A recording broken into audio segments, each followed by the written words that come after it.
Feynman tiró la posta de por qué los pibes bancan a Milei. Además, analista político dio los números increíbles del León.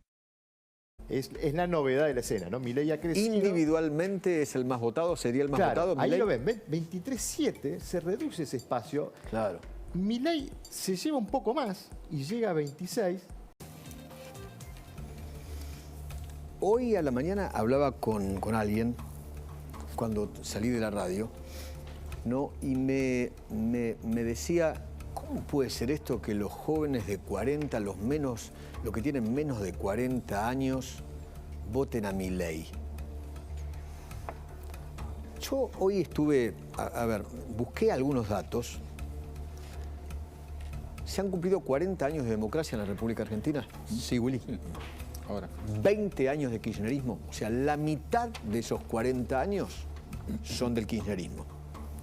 4 de Macri, 8 de Radicales, 4 de Alfonsín, 4 de la Rúa, 10 de Menem. Peronismo. Peronismo de derecha, digamos. Casi 2 de Duhalde. Los menores de 40 vieron todo esto. Vivieron todo esto. Desde que nacieron, vivieron todo esto. Por eso la mayoría, según las mediciones, y cuando uno habla con los consultores políticos, te dicen, por eso los menores hoy votan a Milei, alguien que es totalmente nuevo, novedoso, no tiene nada que ver con esos 40 años, donde los nombres se van repitiendo. Acuérdese usted que en el 2001 era que se vayan todos. No se fue ninguno. Ninguno. Todavía muchos de ellos están. Y todavía muchos de esos del 2001 todavía quieren ser candidatos a presidente para este año. Y alguien me decía, porque muchos desde el Frente de Todos dicen que Milei es la antipolítica.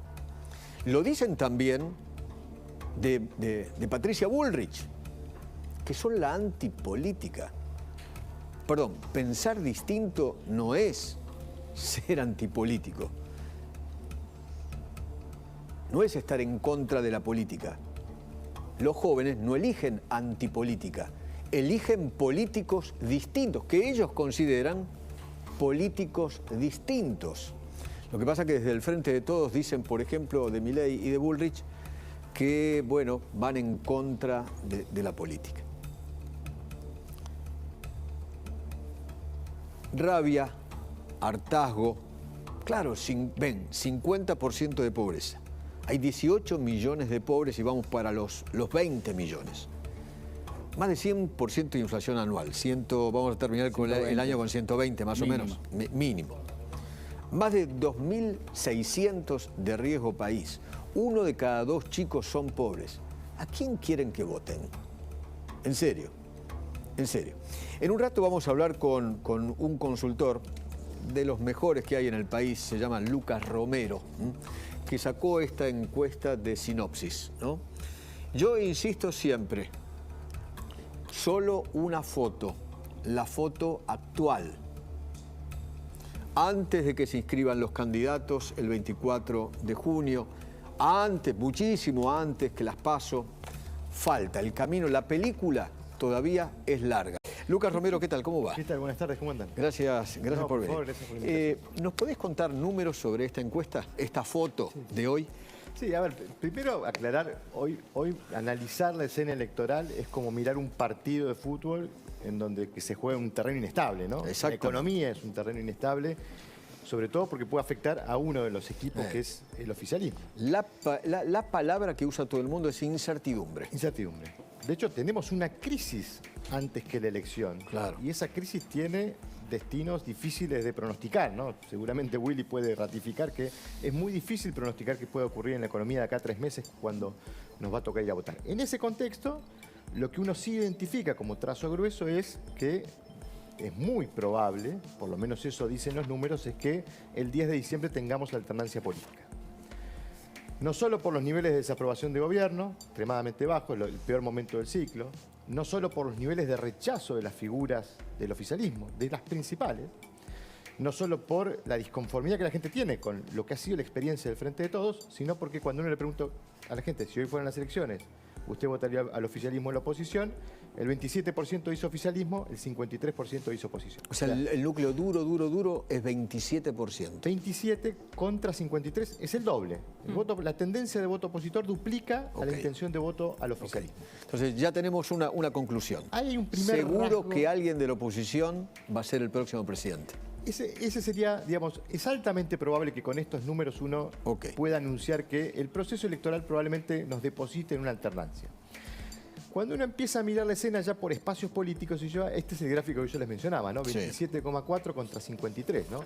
Claro. Es muy difícil para un candidato del oficialismo que probablemente tenga que enfrentar, si pretende tener alguna aspiración reeleccionista, una segunda vuelta, bueno, disputar contra un bloque. Remontar esta cuesta arriba. Porque en última instancia, en una segunda vuelta, va a haber un candidato opositor, no sabemos quién, y probablemente tenga mayor capacidad de juntar ese 53. Cuando uno mira la escena por espacios políticos, yo ahí pongo varios asteriscos porque es una escena poco confusa, ¿no? La escena nos muestra a Juntos por el Cambio como la principal fuerza. Estás hablando de marcas. De marcas. 28%. El Frente de Todos, 22,8, 23. Aún más bajo que la intención de voto del oficialismo. Esto nos está hablando de un problema reputacional de la marca.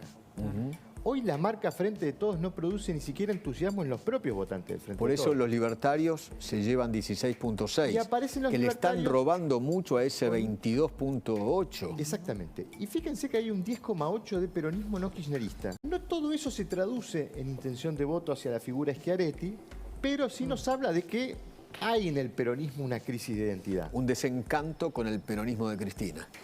Exactamente, porque la marca Frente de Todos está asociada al kirchnerismo. De hecho, esa intención de voto del peronismo no kirchnerista lo vemos mucho en el interior del país.